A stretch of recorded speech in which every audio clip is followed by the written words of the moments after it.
Let's see if we can make this the last episode in this series about my dad's series.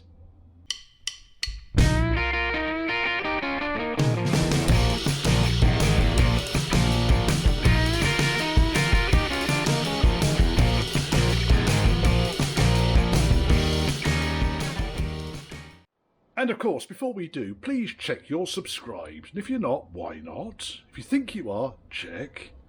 If you fancy contacting me, then it's churchhouseclassics, and that's all one word, at gmail.com. Please be patient with me if you drop me an email. I won't respond by return, I'm afraid. There's only one of me, and I'm busy doing this sort of stuff. And of course, if you fancy supporting the channel or just buying me a pint, then there's a PayPal me link scrolling down here. Both the email and the PayPal me link are in the description below this feature.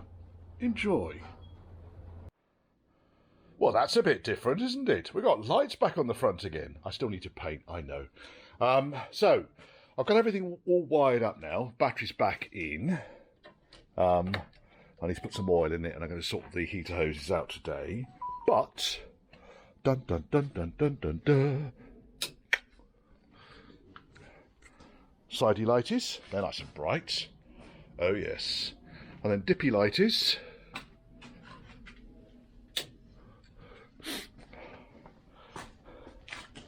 Works nicely, doesn't it? And if we look on the reflection on the side of John's car, you can see the full beam. Nice, eh? Dad will be pleased. Now, the only modification I've made to this, apart from the fact I've upgraded the headlight units to have these nice clear reflector units. So clear face, reflectors on the back. Standard bulbs, I've introduced a relay. So where the blue and white wire comes into the underside of the panel here, I've used that to take the switch signal into a relay, which is then wired directly up to the battery. Battery supply, feed to the lights. Oh look, there's an earth wire that's coming out there. That's not very good, Richard, is it? Fucking pile of shit. I'll sort that out in a second. I was rushing with doing this last night to go and pick up my son from the station. So yes, take the original blue and white wire to use as the switch for the relay, wire the other two wires across the relay, and then the blue and white wires that go to the individual headlights run off the unswitched side of the relay. It's all fairly straightforward stuff, and then I've fused the supply that comes off the battery. Dead easy. So the headlight units I've used here, these are obviously Y-Pack, and they're called a freeform 7-inch light unit, no pilot. You can get them with a pilot as well. I opted not to use the pilot version, it's just additional wiring, and I think the side lights on these things are fairly bright anyway. But the pilot would have a small bulb at the bottom down there, which you can then wire in to be a side light. Uses standard H4 bulbs. So yeah, I think that they're actually quite good. Like them. Now, all of these light fixings that I put on here, do you remember I had a box with a couple of the original old items in it? So, if we position you here, and we get, because this was a brand spanking new item here, in a bag, done nothing with it apart from undo the two screws. Second screw coming off. And look, one of them's broke. It's actually broken out of the bag. Brand spanking new. And you can see in here, on the white plastic that's remaining on the screw that's stuck in there, it's actually split. It's almost like the screws are too big or the plastic is too small. So I don't think the problem originally was with ham-fisted Gibbons doing these screws up too tight.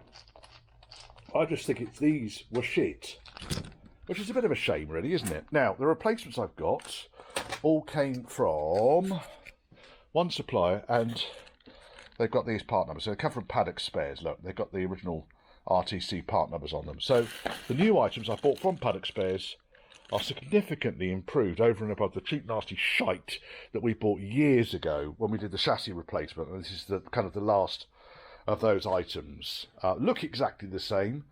But when you take it out the bag and the fixings are broken on it, well, that's not very helpful, is it? Now, the other thing I did buy from Paddocks was the rear light unit, which is around somewhere. Ah, here it is. Stop tail light. Brand spanking new one of those. Still made by Tiger. Roar. Okay, I'll fit that on. That's easy enough to fit on. It's got all its bullets and everything on it. The only real issue I've got with these is the bullets are much smaller than the traditional Lucas click fit bullets. So you've got your standard snap connectors like these chappies down here, and for some reason the bullets they're too small for it. So that's a standard crimp-on bullet that I would normally use. These are the bullets that are supplied with the light units, and they just don't fit. And then when you strip the insulation back, these are less than 0.5 mil thick on the wires, and I can't get, so I have to solder the fucking things on. But never mind, we can get there. We can make it reliable. Right. I think on that basis, really where I am now, this grill can go back on, because I've got all the wiring all tucked up underneath here. I've got the 2 clips in the top here, and the earth is back in there. I've got the stripple on the top there. It's all kind of ready. I'm going to leave the headlamp bezels off because we'll need to adjust these headlights. The other thing I like about these, by the way, and where's the box? So the headlight bowls themselves, I buy these.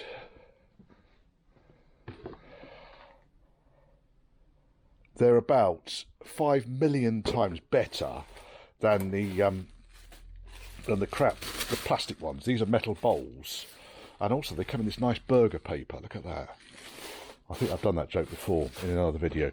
But yeah, these headlight bowls, absolutely brilliant. So in this particular case, we're talking about Lucas headlight bowl, made in India, 27H8264 Lucas quantity 1. Obviously you'll need a pair of those, which is why I've got 2 Lucas boxes. This black and red box stuff I find is much better quality than the green box Lucas stuff. Prince of Darkness. Get home before dark or rain. Yeah, so with that, what you then get is you can just, because all of the mounting for the bulb and everything comes as part of that plastic metal bowl kit. There we are, metal bowl comes with the H4 connector, comes with the metal bowl, comes with all the fixings you need, and the support for the headlight unit. So all you then need is the headlight unit to fit into the mounting. And one-handed, Richard, you can line that up, push it in, rotate it. There we are. That's in place now. They're nice, aren't they? Really nice, good quality.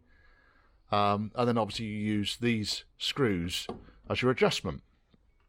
So the 3 mount points, you just need 2 of them in order to adjust the kind of the angle of the headlight, which is what we're going to need to do when they go for an MOT, because that's very much dictated as to the kind of the position of the backing here. And because these wings are bolted on, and that one's got accident damage, then there's absolutely no guarantees whatsoever that the backing is perfect. So these will need a lot of adjustment.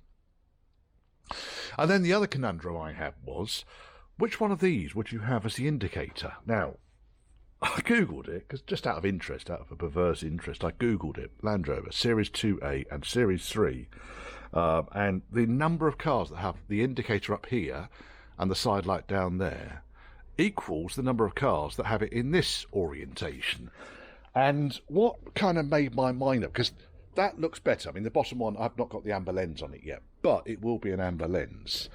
What actually drove me to make that call in the end was the ROM. So here we are, Series 2A and 3 ROM. And courtesy of the chap who does these these original line diagrams for Land Rover, you can see there very clearly that the side light is above the indicator. So that's how we're doing it. It's easy enough to swap them over if you have to, because the actual housing is exactly the same for both of those, and the wires that come off them are exactly the same. If we go on this side, it's probably a bit easier to see it.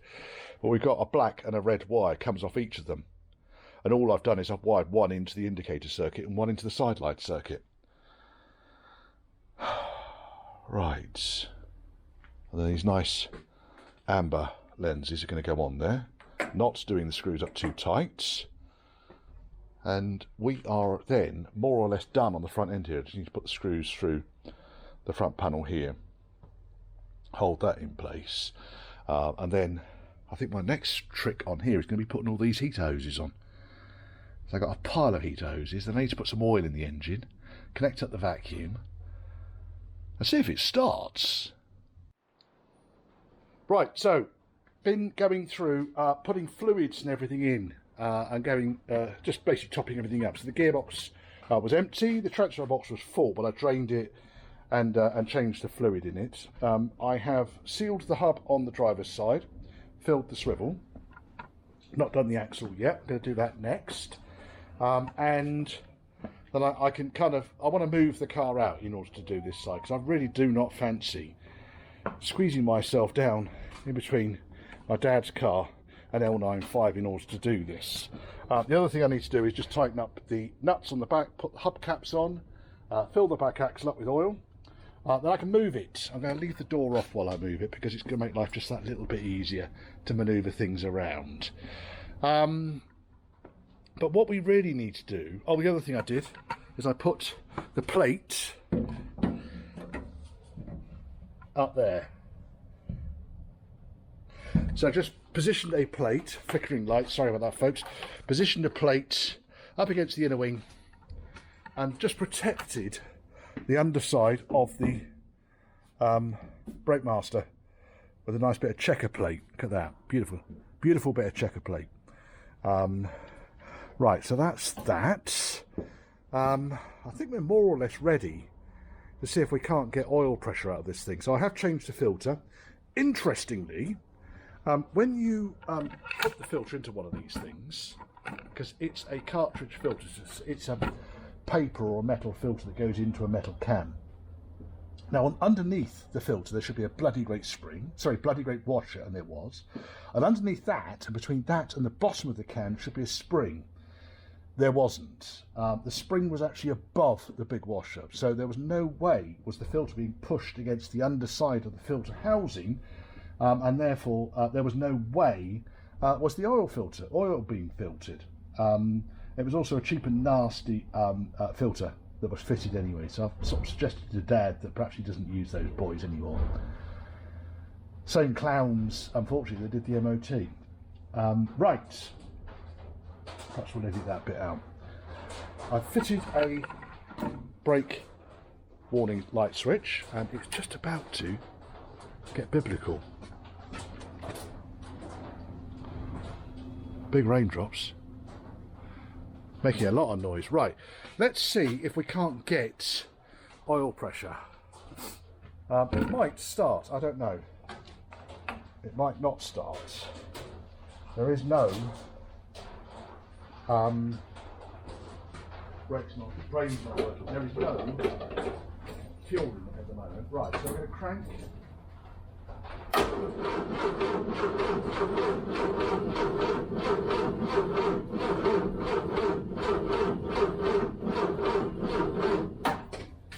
Might need to charge the battery up. Right, let's charge the battery up while I'm doing the axles.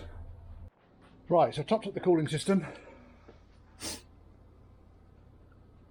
Just plain water for the time being. If I find it's not any good, or the cooling system is not any good, then I will obviously fix that before I drain it down and put a good mix of ethylene glycol in, and I want to be working to about a 30 to 40% mix on a just over 10 litre system. So I really want 3 to 4 litres of concentrate. Now, we have charged this battery up. Let's see if we can get it to turn over a bit quicker now. It wants to. Ignition.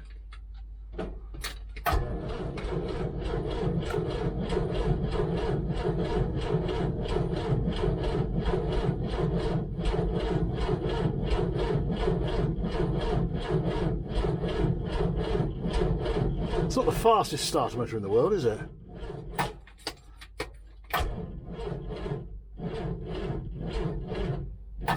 Battery might be a bit on the fucked side. We might have to connect up the what's his name to it. Now, the other thing I need to find out is whether we're getting fuel through or not. I don't know if I'm getting a spark. I don't know if I'm getting anything, because all I really wanted to do was to suss out whether or not we're getting oil pressure, which is my prime concern.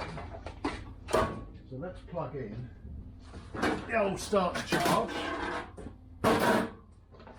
Lovely old bit of kit. So we have got here a positive and a negative. Let's go for a start charge. I can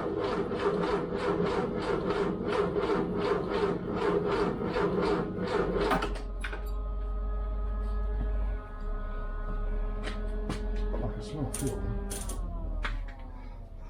I can actually smell fuel. Let's see if we're getting any fuel through to the carburettor. These stupid fucking clips. Sideways clips. No, there's no fuel in the carburettor yet, which is not going to help it. So we'll manually prime the carburettor. Let me just give the battery another bit of a charge. God, it really has. It has proper drained that battery, just trying to crank it over like that. I suspect the battery's not beefy enough for it. Right, so fuel pump's down here. Have we got any fuel in the fucking thing?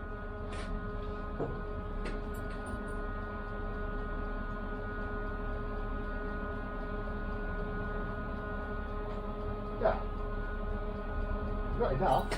So there's fuel in it, which is always a bit, well, the gauge is reading that there's fuel in it. So what I really want to do now is get hold of the pump lever.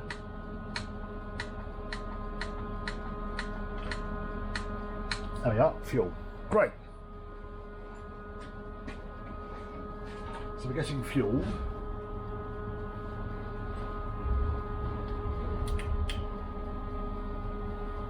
And now, let's... I wasn't using any choke on this because I wanted to get the oil pressure before we got to flooding the bastard thing. Right.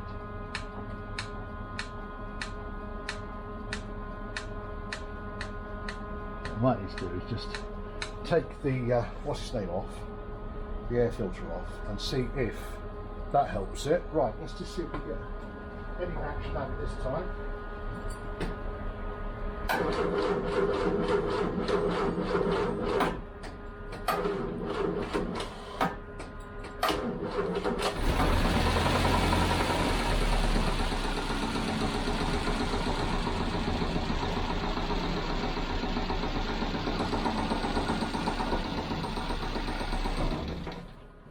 Oil pressure off that at all, but it started.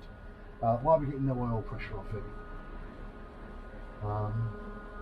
I suspect I might have a problem filling the oil filter up. If the sub's been emptied and the oil filter's been taken off, I don't know if it's like a Rover V8 where it needs to have the thing primed. So let me research on that. I've never done an oil change on a 2.25 petrol engine, but it started. Because everything fucking conspires against me, the starter motor's now stopped turning. So I thought, oh, do you know what, I'll take all the plugs out, we'll crank it over until we get oil pressure. And then it cranked slower and slower and slower and slower and slower and slower, and then it's finally just packed up. So I have now connected a lead directly to the pin on the back of the starter motor. And I know that the engine turns because I can rotate, because I've got spark plugs out, I can rotate the fan belt and the engine's turning. Okay, then if I just, I'm going to say the starter motor's absolutely fucking seized up slowly. So I'm going to have to take the starter motor out again. Oh, joy! Oh, 100,000 joys. Right, so there he is out of the car. The shaft turned. Okay, so I've got my trusty, very knackered old HT lead here, touching it on the battery terminal. Oh, well, it turns. I'm wondering if we just need, it's very warm, this unit. It is very warm. You go there. I'm just going to touch this up here. I need to stand on it ready, do I? Let me stand on it.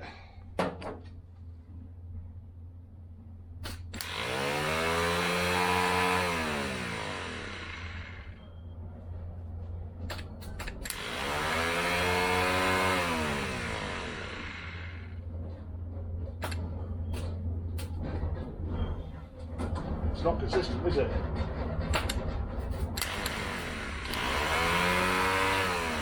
I'm going to check the brushes out inside it. And we'll take it from there. The unit is quite warm though. So this band on the end here normally covers up the brushes. We'll see what's going on underneath there. It could just be that it's on its way out. The speed at which it was cranking the engine over wasn't entirely convincing. And then it got to the stage where it wasn't working at all. God, hand warmer. Wasn't working at all. And then I opted to take the damn thing off rather than sew. So let's get this band off. Right, it's been about an hour and this thing has still got some heat in it. I am thinking that the problem is less so with the brushes and more to do with the windings actually on the armature. It does turn. It obviously will get to a point where it will stop and go into an open circuit. I've been doing some testing. I've not been able to reproduce the fault. It's a pain in the arse, and it stinks of burning carbon as well. So I think it's got to a point where it probably is not much cop. I'm gonna just, I think, replace it. It seems to be the most sensible thing to do. If I do find out what's wrong with it, then I can repair it. I don't particularly want to get into. I suppose I could take it apart, couldn't I? I could take the base plate off. So it's a fairly robust bit of kit, this. I think it's serviceable, but if you look in here, let's get the torch. Right, you look in there. If you look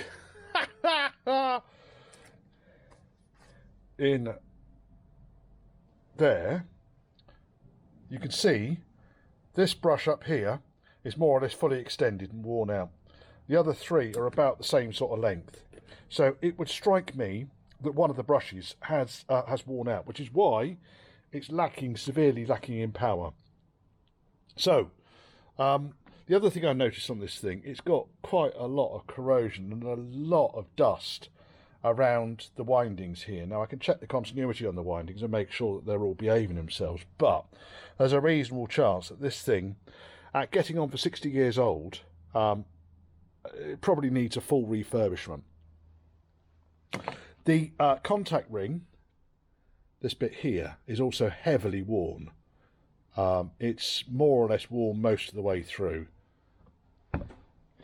I mean, they really are designed to sort of, you know, last a long time. You can see there's a considerable step there where the brushes meet. So I think we'll get this unit refurbished, but in the meantime I can fit another unit onto the car.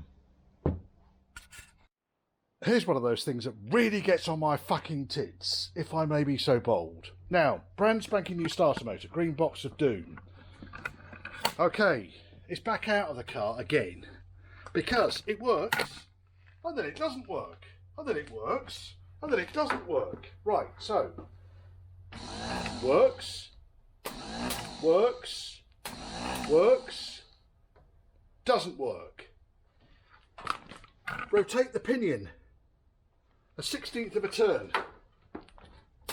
Works. Works. Works. Works.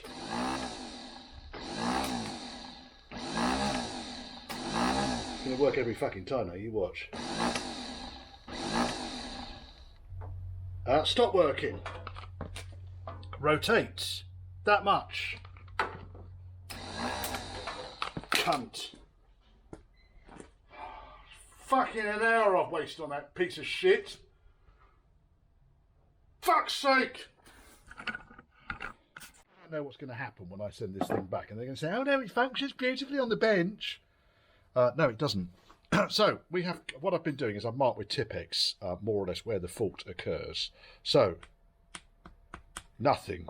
Wind it forwards, and it runs. There's two positions. It does this. Just takes me a minute or two to find them both.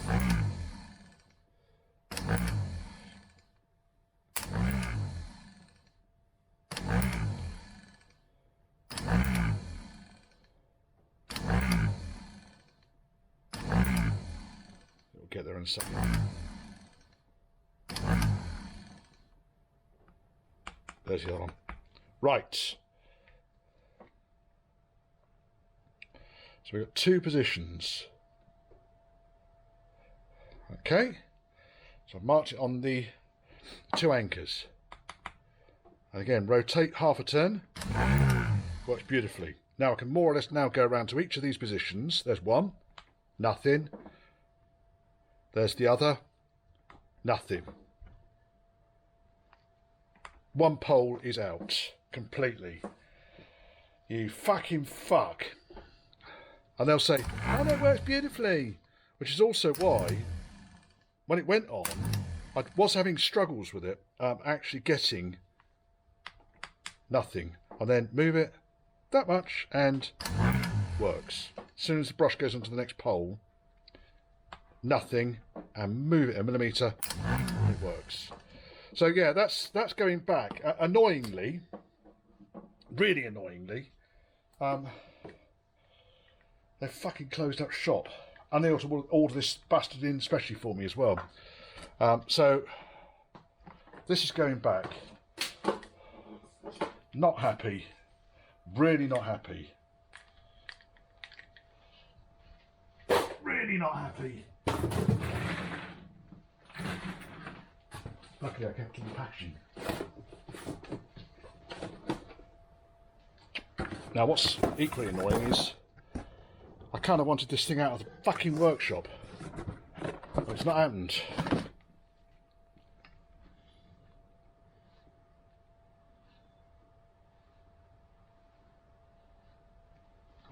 That is, yeah, the bang opposite. So it's the same. It's one pole is completely out on this. Oh joy.